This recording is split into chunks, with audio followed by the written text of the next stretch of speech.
우리가 이제 성탄절을 며칠 앞두고 있어요. 특별히 이번 주간은 성탄 주간이기도 합니다. 이제 성탄절이 중간에 그렇게 끼었기 때문에 많은 교회들이 수요 예배는 드리지 않고 그 다음날 그렇게 성탄 예배를 드린다라고 하는 교회들도 여기저기서 그렇게 이야기가 나오더라고요.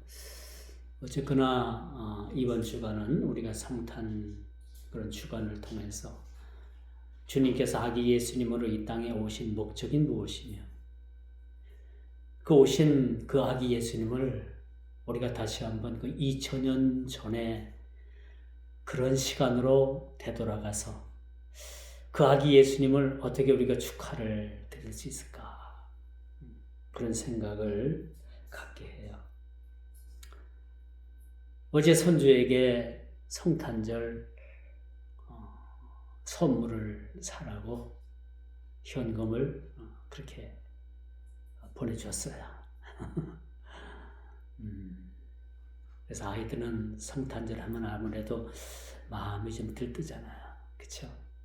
우리 어른들도 마찬가지. 그렇죠? 우리도 성탄절 하면은 뭔가 옛 추억이 새록 그렇게 새롭게 되고, 예전에 그 추웠던 교회 난방이나 제대로 됐겠습니까? 그 추운 그 교회에서 성탄절 연극 준비한다고 그쵸? 준비하고 연습한다고, 또 그렇게 자기가 맡은 역할들 또 그렇게 해서 모여가지고 그렇게 서로 말도 맞추고 또 성탄 트리도 그렇게 만들고, 그죠? 그랬던 추억들이 그렇게 많이 새록새록 생각이 나기도 합니다. 이 땅에 주님 오시면 하나님께서 택하신 그 선택한 백성들을 구원해 주시기 위해서 이 땅에 오셨다는 사실들을 이번 주간 우리가 참 묵상을 좀 깊게 좀 했으면 좋겠어요. 아기 예수님에 대한 말씀도 우리가 참 읽고 또 참고하고, 그래서 이 성탄 주간이 많은 세상 사람들에겐 마음이 들뜨고 모여서 그렇게 술도 한잔하고 그러한 의미가 아니라 이 성탄 주간을 통해서 우리가 다시 한번 주님의 이 땅에 초림으로 오신 예수님을 참 마음껏 축하해 드릴 수 있는 그런 한 주간이 되었으면 좋겠습니다. 오늘 저와 여러분들이 함께 교독한 이 에스겔 37장의 내용은 사실 제가 목사가 되기 이전 그 강도사가 되기 위해서 오늘 본문이 우리 교단 총회에서 강도사가 되기 전에 설교 한 편을 만들어서 제출하라라는 그런 시험 문제가 있었어요. 과제죠, 한마디로. 그리고 이 본문 37장이 오늘 본문의 말씀으로 그렇게 주어졌어요. 그래서 제가 수십 년 전에 이 말씀을 가지고 강도사 고시를 치르기 위해서 이 말씀을 과제로 준비했던 그런 말씀이기도 해요. 지금 가만히 생각하니까 그때 제가 어떻게 준비를 했는가 기억이 잘 나질 않아요. 또 그때 가지고 자료를 만들었던 자료는 이미 컴퓨터에서 다 날아가고 없고, 이 본문만 제가 강도사가 되기 위해서 이 본문을 가지고 설교 한 편을 그렇게 한 40분, 30분 분량의 설교를 그렇게 작성을 해서 제출을 했던 기억이 납니다. 오늘 이 본문을 이 주간에 대하지만 이 본문이 저에게는 그래도 상당히 어떤 느낌으로 다가오는가, 그때 심혈을 기울여 가지고 설교를 준비했지만 이번에 이 말씀을 가지고 또 말씀을 준비하지만 여전히 이 말씀은 어렵다라는 생각을 그렇게 가져봐요. 왜 이 말씀이 어렵냐?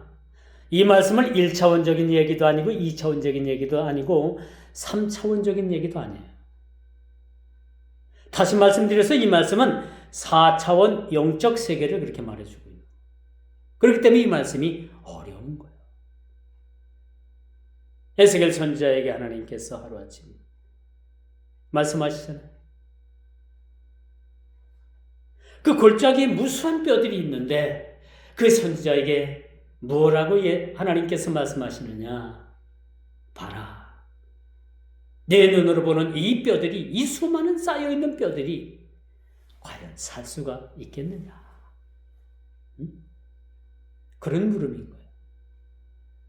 이 물음이 오늘날 저와 여러분들에게 똑같이 하나님께서 묻는 물음의 말씀인 것을 여러분들이 기억을 해야 돼요. 오늘 선지자에게 이 뼈들이 살 수 있겠느냐? 이 물음이 오늘날 저와 여러분들에게 하나님께서 말씀하시는 물음표라고 말씀드릴 수가 있는 거예요. 여러분 같으면 어떻게 대답을 하겠습니까? 저와 여러분들에게, 여러분 개인에게 주님께서 이 뼈들이 살겠느냐라고 말씀하시면 뭐라고 여러분들에게 뭐라고 말씀을 하겠어요?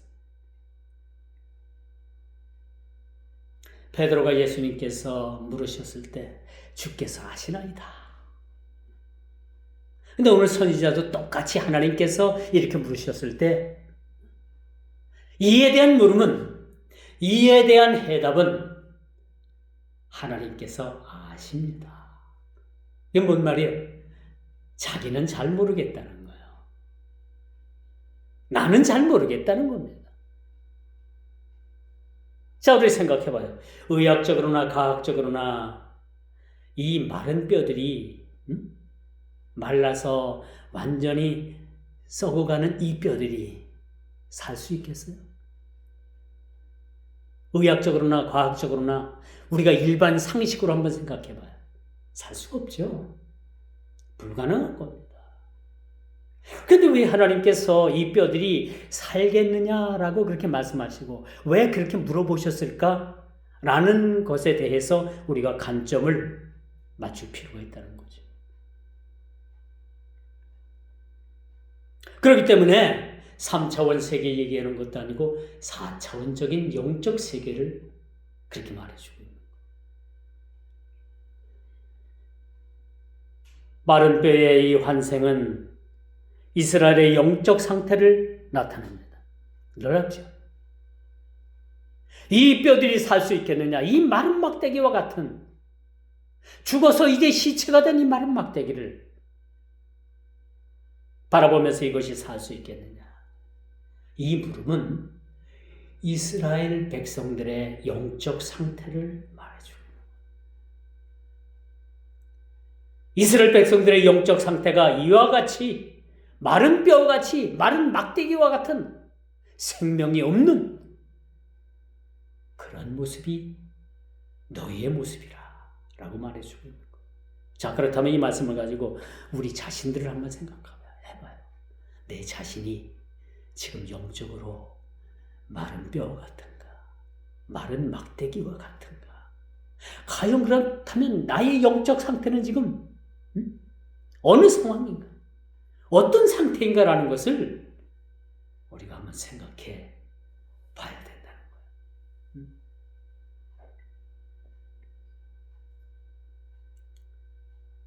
이 마른 뼈가 이스라엘 백성들의 영적 상태를 말해주고 있다면 오늘날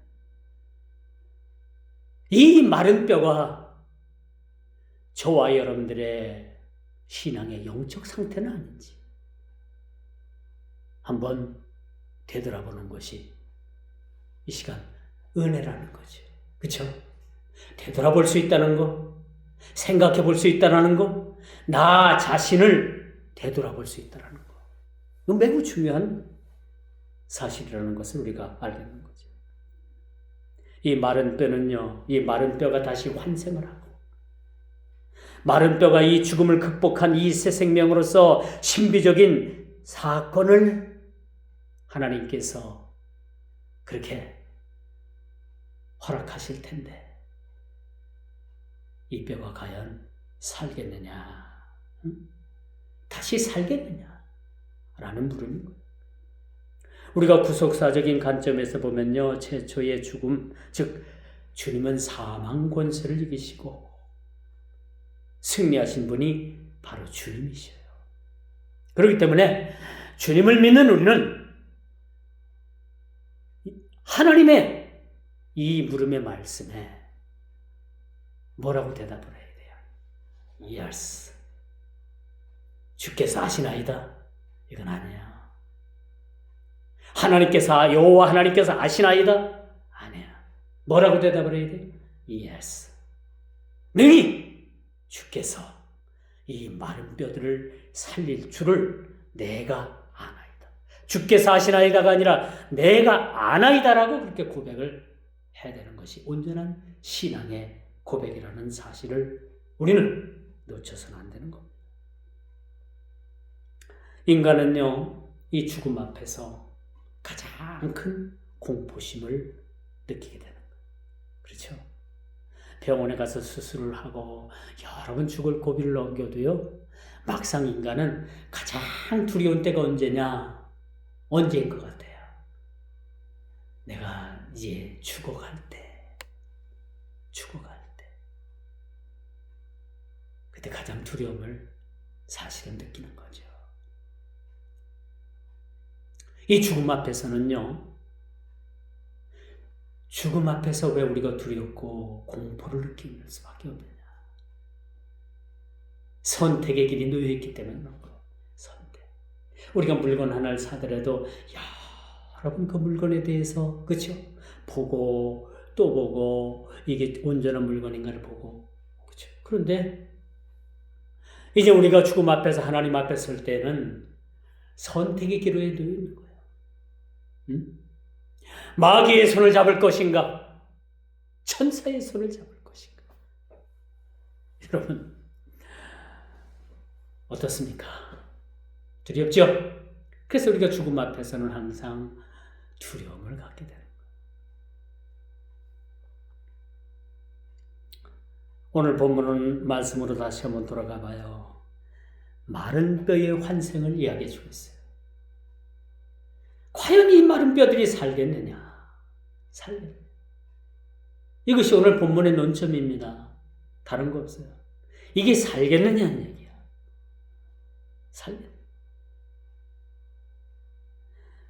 여러분, 놀라운 것은요, 아직도 우리 인간의 과학과 의학은요, 죽음이라는 것을 정복하지 못했어요. 죽음이라는 것을. 그쵸? 이거는요, 확증하건대, 이 지구가 없어지는 그날까지도 우리 인간은 이 죽음을 극복하지 못해요. 아무리 의학이 발전을 하고, 아무리 과학이 발전을 한다 하더라도, 이 진시황이 불로초를 구했잖아요.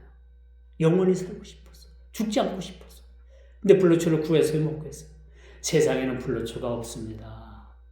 아무리 좋은 신약이 나와도 죽어요.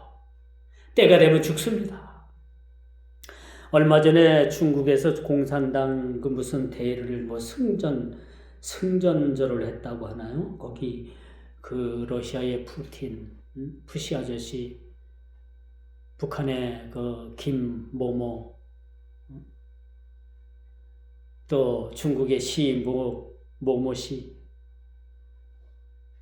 이 세 사람이 걸어가면서 무슨 얘기를 했냐면요, 인간이 150살까지 살 수 있다는 거예요. 그 러시아의 푸모씨하고 중국의 시모씨가 그런 얘기를 했어요. 인간은 150살까지 살 수 있다는 이야기가, 이게 어떻게 돼가지고 이 말이 전 세계 언론에, 미디어에 다 퍼졌어요. 어떻게 하면 150살까지 살 수 있을까요? 아마도 멀쩡한 사람의 장기, 오장육부를 척추를 해서 다른 사람에게 이 장기를 이식을 하는 거예요. 심장이 나쁘다? 그러면 건강한 사람 납치에다가 장기를 강제로 척추를 해서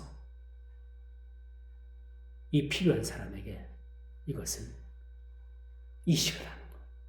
이 중국은 이미 이렇게 장기 척추를 해서 이식하는 기술이 엄청나게 발달이 됐어요. 제 주위에도 아는 분이 그 간이 나빴어. 그 양반한테 이제 그 양반이 직접 한 얘기인데 그 양반 얘기를 들은 사람이 저에게 얘기해 줬어요. 간을 이식받기 위해서 중국에 가가지고 맞는 간이 있다 해서 가가지고 2-3달 동안 거기서 검사도 하고 해가지고 간을 이식받고 왔어요.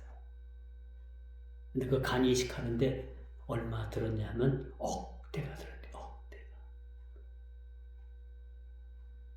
돈이 있어야지도 간 이식도 받고 심장 이식도 받고 심장 이식도 받고 다 받을 수 있는.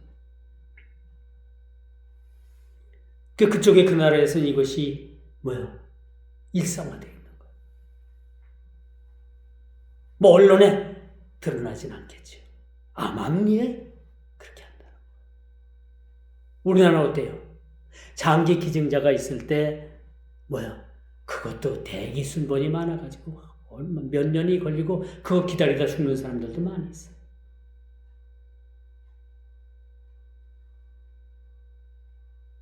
지금 상황이 이 정도까지 온 거야. 근데 이 시시하고 부시가 하는 말이 이렇게 하면 150살까지는 산다고 서로 둘이 주거니 받거니 이야기한 것이 세계 언론에 이것이 다 그냥 들켰어요. 여러분, 우리가 남의 장기를 떼다가 내 장기에 이식을 한다 하더라도 인간은 150살을 살기가 쉽지 않은 거예요. 그렇지 않습니까?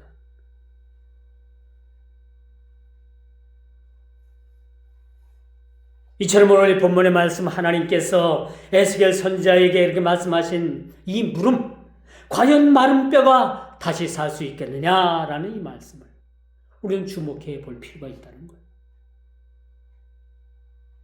그러나 분명한 것은 이 뼈가 다시 살 수 있느냐라는 것은 우리 인간 편에서 보면은 불가능해요. 그러나 하나님 편에서 보면은 이것은 얼마든지 가능한 일입니다. 하나님은 무에서 유를 창조하셨죠. 여러분 창세기를 읽어보면 하나님께서 이 천지 창조를 하시는데 뭘 가지고 천지 창조를 하셔요?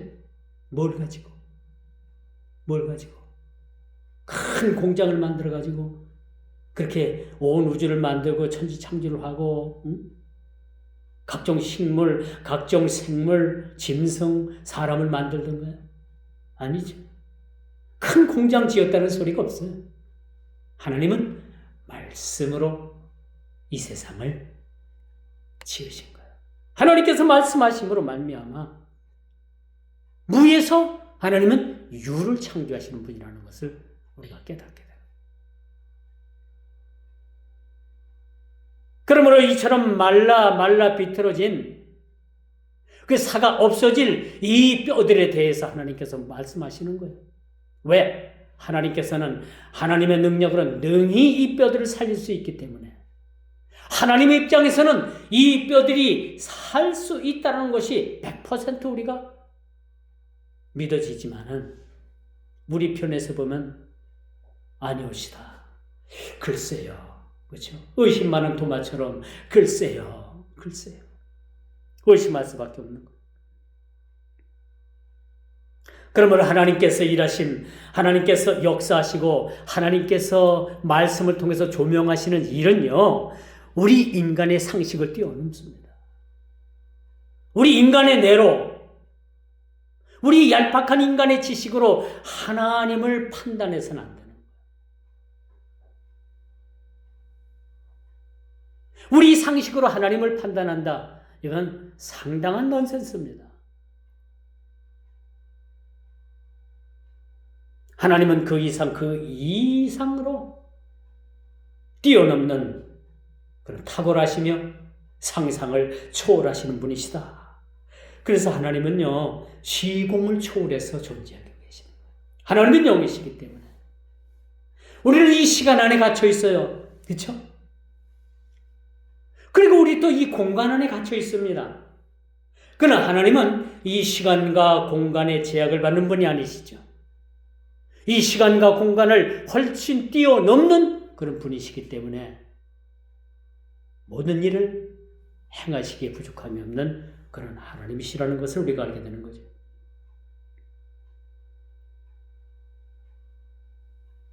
그러므로 마른 뼈의 환생의 그 과정을 살펴보면 이 마른 뼈들은 사실 이 마른 뼈는 마른 막대기만도 못하는 거예요. 마른 막대기. 얼마 전에 우리 식당 옆에 큰 나무가 있었어요.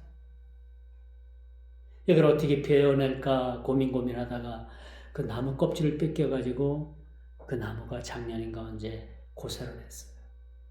나무가 죽었지만 여전히 그 나무는 큰 무게를 지탱하고 있고, 며칠 전에는 큰 바람이 불었는지 나무 밑이 썩어가지고 그 큰 나무가 식당 지붕으로 다 덮쳤어요. 이걸 어떻게 해서 원위치 시킬까 고민하고 올라가가지고 제 힘으로 밀어봐도 꿈쩍도 안 해요. 그래서 엊그제 제가 결단을 내렸어요. 톱을 가지고 그 지붕 위로 올라가가지고 나무를 그 나뭇가지가 있는 나무를 어느 정도 가지를 자르고 큰 그 나무 그 나무를 톱으로 쓸기 시작을 했어요. 그래서 톱으로 쓸면서 상당히 위험하죠. 이게 나한테 덮치면 내가 크게 다치죠. 그래서 나에게 덮치지 않도록 그렇게 방향을 조정을 해서 쓸었는데 거의 다 쓸렸다 생각을 했는데 이 나무가 갑자기 확 저에게 덮친 거예요.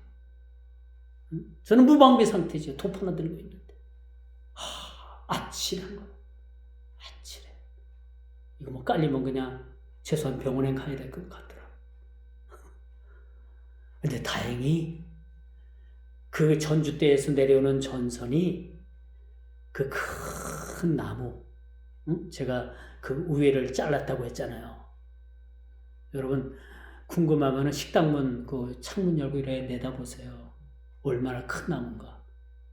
그 나무가 전선줄에 탁 걸리면서 전선줄이 그렇게 지붕에 이제 지지대로다가 그렇게 묶어놓은 그 지지대가 탁 하고 뽑히면서 전선줄이 위에 그 나무가 펑 하고 떨어진 거예요. 다행히도 저는 전기줄 때문에 다치질 않았어요. 이렇게 이 죽은 고목나무도 그렇게 잘려나가긴 싫었던가 봐요. 그래서 제가 참 오늘도 제가 그런 생각을 했어요. 이 쓸모없는 고목나무를 베는데도 이런 위험성이 있구나. 근데 여럿이 일을 하면은 서로 붙잡고 줄을 매고 땡기고 하면 참 좋은데 이걸 혼자 해보려니까 이런 위험성도 있어요. 아찔하죠. 거기에 뭐 머리를 맞든가 어디 몸을 맞으면은 최소한 바보 돼요. 바보. 불구된단 말이에요. 아찔해요. 오늘 아침부터 그런 생각을 했어요. 그 시간대를 제가 다시 생각하면서 아찔한 생각. 이렇게 몸통 같은 이 나무가 여러분 나에게 덮친다고 생각을 해요. 지금도 그러나 이건 전적으로 내가 하는 일이 미련하지만 주님께서 나를 지켜주셨구나. 그래도 아직도 쓸모가 있어가지고 하나님께서 나를 다치지 않고 그렇게 참 그 사고를 막아주셨구나. 그런 생각을 참 가져봐요. 그러면서 하루하루 사는 게 참 은혜다. 저는 그렇게 생각을 합니다. 오늘 본문으로 다시 한번 돌아와 봐요. 3절이죠. 이 뼈들이 살겠느냐. 여러분 이 말씀 가지고 한번 묵상해 봐요. 집에 가서. 이 뼈들이 살겠느냐.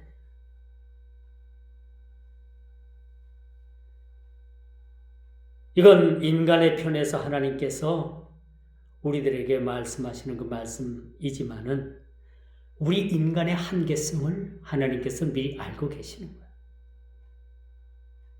너희가 할 대답을 내가 뻔히 알고 있다. 라는 과정하에서 하나님께서 말씀하시는 거예요. 그런데 우리는요, 지금까지 우리가 믿음 생활하면서 그런 생각하죠. 오직 우리가 살고 죽는 문제가 우리 손에 달려있는 게 아니에요. 좀 전에 제가 말씀을 드렸습니다만 저도 그 상황에서 많이 다칠 수가 있었어요. 그 큰 게 내 머리에 떨어진다고 생각을 해봐요. 우리 인간은 흙으로 지었기 때문에 떨어지면 깨트려지는 거예요. 마치 토기와 마찬가지로 흙으로 지었기 때문에. 그런데 여러분, 오직 우리가 살고 죽는 문제가 우리 손에 달려있는 것이 아니라 하나님 손에 달려있는 거예요. 그렇기 때문에 이 뼈들이 능히 살겠느냐? Yes, 삽니다. 분명합니다. 하나님께서 그리 하실 줄 믿습니다. 우리의 믿은 바 하나님께서 능히 살려내실 수 있습니다. 우리는 그걸 믿습니다. 그런 고백이 사실을 있어야 돼요. 예수님께서 베드로에게 물었을 때 주께서 아시나이다. 그런 미적지근한 그러한 대답을 하면 안 돼. 오늘 선지자 에스겔 선지자가 하나님께서 아시나이다. 그런 뜨뜻미지근한 소리 하면 안 되죠. 능히 하나님께서 하실 수 있습니다. 라고 우리가 당찬 믿음을 여러분 표현해야 되는 거예요. 사실은. 그러므로 여러분 이 뼈들을 위해 하나님께서는 이제 어떤 과정을 거치냐면 이 뼈들을 위해 힘줄을 입히시고 계시는 거예요. 여러분 외과 의사가 수술하는 것과 똑같은 내용이에요. 그 마른 뼈 위에 힘줄을 입히고 또 그 위에 살을 근육을 탁 그렇게 갖다 있어놓고 맨 마지막으로 그 살갗 가죽 우리 겉 살갗을 덮고 그래 놨더니 뭐야? 멀쩡한 사람으로 다 변해. 이게 한두 사람이 아니라 큰 군대였어요. 이 큰 군대가 살아난 거예요. 이제는 완전히 살아났다기보다 이게 형체를 갖춘 거죠. 모양은 있는데 뭐예요? 생기가 없는 것 같아. 생기가. 그래서 하나님께서 그 속에 생기를 넣은 거예요. 우리 창세기에도 보면 하나님께서 인간을 지으시고 뭐예요? 그 코에 생기를 불어넣으시니 곧 생명이 된지라. 똑같은 과정입니다. 창세기에서 최초의 인간을 만드시고 그 코에 생기를 불어넣으시니 생명이 된지라. 하나님의 영이 그 속에 임하게 된 거예요. 우리의 영혼이 하나님의 그런 생기를 받아서 이제 숨을 쉬고 육체가 작동을 하고 우리 영혼이 숨을 쉬게 된다는 그런 사실들을 우리가 보게 됩니다. 이건요 의학적으로나 과학적으로 보면 완벽합니다. 왜? 하나님은 완전하신 분이시기 때문에 하나님께서 만드신 이 작품은 완전할 수밖에 없어요. 우리 인간이 만든 건 다 불완전하죠. 아무리 잘 만든 것도요. 여러분 가지고 있는 휴대폰도 몇 년 쓰고 몇 년 쓰면은 고장나고 뭐 이것도 안 눌러지고 저것도 안 되고 막 그쵸? 화면도 안 켜지고 화면이 켜졌다 꺼지고 그때 되면 어떻게 돼요? 휴대폰 바꿔야 되잖아. 아무리 잘 만들어도 우리 인간이 만든 것은요 한계성을 가지고 있어요. 그러나 하나님께서 만드신 이 작품들은 뭐예요? 영원성을 가지고 있어요. 비록 우리가 죽어서 흙으로 돌아가지만 하나님께서는요 하나님께서 만드신 그 작품은 영원하다고 우리가 볼 수가 있는.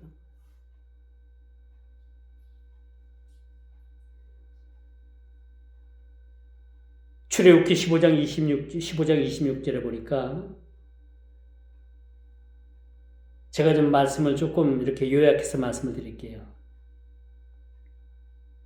하나님 여호와의 말을 청종하고 의를 행하며 그 계명을 지키며 그 모든 규례를 지키면 내가 하나님께서죠 내린 모든 질병에 하나도 너희에게 내리지 아니하리니 나는 너희를 치료하는 여호와이니라.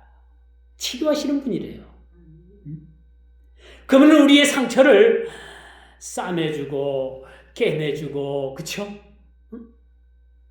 낫게 해주시는 여호와 라파, 치료의 하나님이시라는 것을 믿으시길 바랍니다. 이제 두 번째로 뼈들을 향해서 명하시는 그 말씀 5절에도 이렇게 말씀하죠. 5절에 3절에는 이 뼈가 살겠느냐? 5절에 뭐라고 말씀해요? 내가 생기를 너희에게 들어가게 하리니 너희가 살아나리라. 이제 구체적으로 새 생명을 주시는 그런 과정을 그렇게 말씀해 주고 있다라고 우리가 볼 수가 있는. 너희가 살리라. 이젠 뭐야? 너희가 다시 살아나리라. 이 말씀은요 주님께서 하신 말씀과도 똑같아요. 내가 죽은 지 사흘 만에 다시 살아나리라. 그렇죠?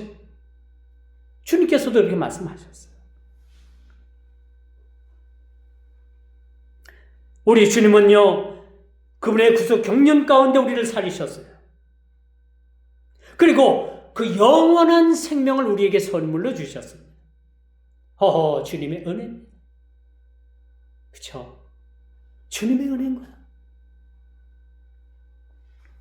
죽은 지 나흘이나 되고 그 무덤 속에서 그 썩는 시신의 냄새가 풀풀 나는 그 나사로의 무덤 앞에서 우리 주님께서 그렇게 말씀하시잖아요. 나사로야, 나 오너라. 응? 그러니까 붕대를 칭칭 감고 다 풀어지지도 않은 그 나사로가 미이라 상태로 칭칭 감은 그런 미이라 상태로 나오잖아요. 놀랍지 않습니까? 놀랍지 않아요. 나사로의 죽은 무덤에서 우리 사람으로 인간으로 우리는 할 수 없지만 우리 주님은 하실 수 있는 거예요. 우리 주님 명령 한마디면 죽은 나사로가 다시 살아나게 돼요. 그 수많은 군대를 이뤘던 그 뼈들이 환생을 해서 다시 생기의 생명이 되고 큰 군대를 이루는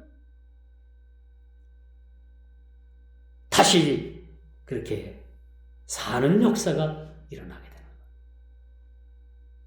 저는 수십 년 전에 이 말씀을 목사가 되기 위해서 강도사고시를 치는데 이 말씀을 준비하면서 이 말씀이 너무나도 그 막 가슴에 막 다가왔어요.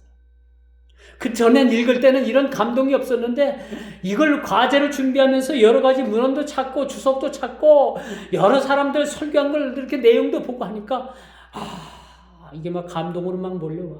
그렇죠? 그래서 주님께서 나는 다시 살겠고 나를 믿는 자는 죽어도 살겠고 살아서 나를 보는 자도 영원히 죽지 않고 살리라는 이 말씀이 다가오는 거예요.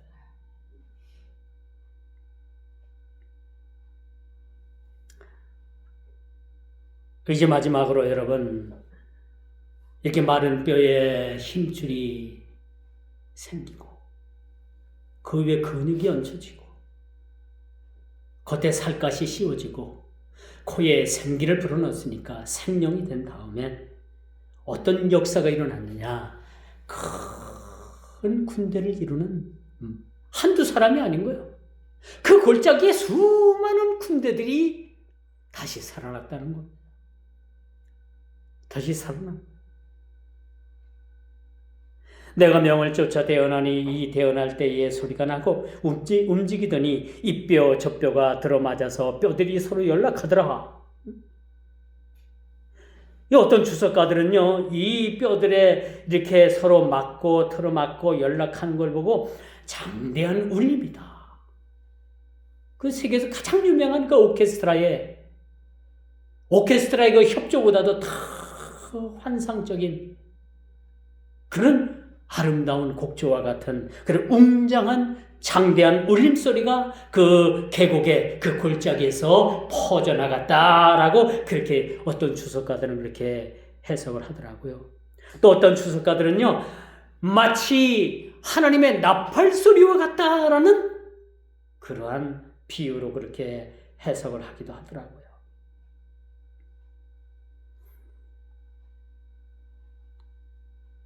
그리고 이것은요, 이 뼈들이 환상을 해서 큰 군대를 이룬 것은 장차 지금 이스라엘 백성, 이 본문이 쓰여질 때는요, 이스라엘 백성들이 포로로 잡혀가 있을 때야. 예루살렘은 멸망하고 성은 무너지고 성전은 불타 없어졌고 많은 사람들이 여기저기로 막 끌려갔어요. 포로가 됐어요. 백성들은 거의 다 쓸만한 사람들은 다 포로로 끌려갔고 쓸만한 사람들이 없었어요. 그런데 어떤 주석가는요, 어느 주석가는, 슈미더라는 이 주석가는 이 본문이 큰 군대를 이룬 이 사건이 장차 이스라엘 백성들을 예루살렘을 중심으로 해서 모이게 하겠다라는 그러한 예언의 메시지라고 그렇게 해석하는 그러한 주석가도 있었습니다.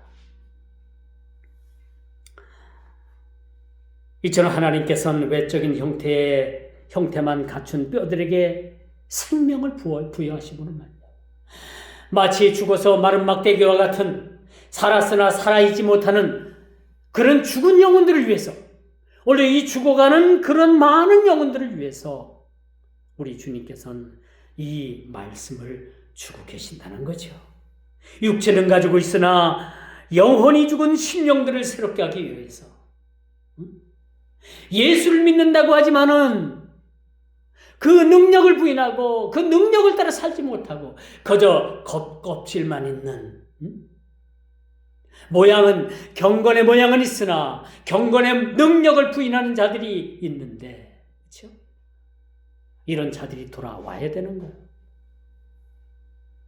예수를 믿는다고 하지만은 예수를 믿는 그런 흔적이 그 삶에서 나타나지 않는, 믿는다고는 하지만은 믿지 않는 사람들과 별반 다름이 없는, 살아있다고는 하지만 이미 죽은 그런 사망 선고를 받고 있는 사람들에게 육체는 가지고 있으나 영혼이 죽은 심령들을 새롭게 하시되 그들을 다시 주의 영으로 다시 살리기 위해서 이 말씀을 저와 여러분들에게 주시고 계신다는 사실을 기억하시길 바랍니다. 이제 말씀의 결론을 맺을게요. 생기가 그들에게 들어가니 그들이 곧 살아 일어나서 서는데 극히 큰 군대더라. 죽은 인생들이 예수 그리스도를 인격적으로 만남으로 인해서 마른 뼈와 같고 마른 막대기와 같은 저와 여러분들을 사망에서 생명으로 옮겼다는 사실들을 믿으시길 바랍니다. 예수 그리스도를 만나면 우리가 사망에서 우리가 생명으로 옮겨질 뿐만 아니라 영벌에 처해질 그런 운명에서 구원받은 하나님의 백성들로 하나님께서 우리를 새롭게 해주신다는 사실입니다. 이뿐만 아니라 우리가 예수를 믿는다는 것은 단지 우리가 믿고 구원받는 것뿐만 아니라 전 인격적으로 우리의 삶이 변화가 되게 되는 거예요. 예수를 믿으면 우리가 변화를 받는, 우리 나의 옛사람을 버리고 나의 성품이 변화가 되고 나의 개떡 같은 그 성질들이 다 빗물에 씻겨나가듯이 씻겨나가고 새 사람 되는 거예요. 새 사람. 그리고 하나님의 경륜 가운데 은혜의 불가항력적인 그런 간섭을 받게 되는 거죠. 그리고 날마다 말씀의 조명을 통해서 우리를 주께서 새롭게 하신다는 사실들을 믿으시기를 주님의 이름으로 축원하면서 말씀을 맺도록 하겠습니다. 다 같이 기도합니다. 마른 막대기와 같은 나에게 새 생명을 주시고 주의 영으로 충만케 하심을 감사를 드립니다. 여호와 라파 주님께서는 치료하시며 우리를 회복시켜 주시는데 새 생명을 얻은 저희들이 날마다 새 심령으로 새로운 심령으로 주님 앞에 새롭게 되어지는 큰 역사를 저희들을 통해서 이루어 주옵소서. 예수님의 이름으로 간절히 기도드리옵나이다. 아멘.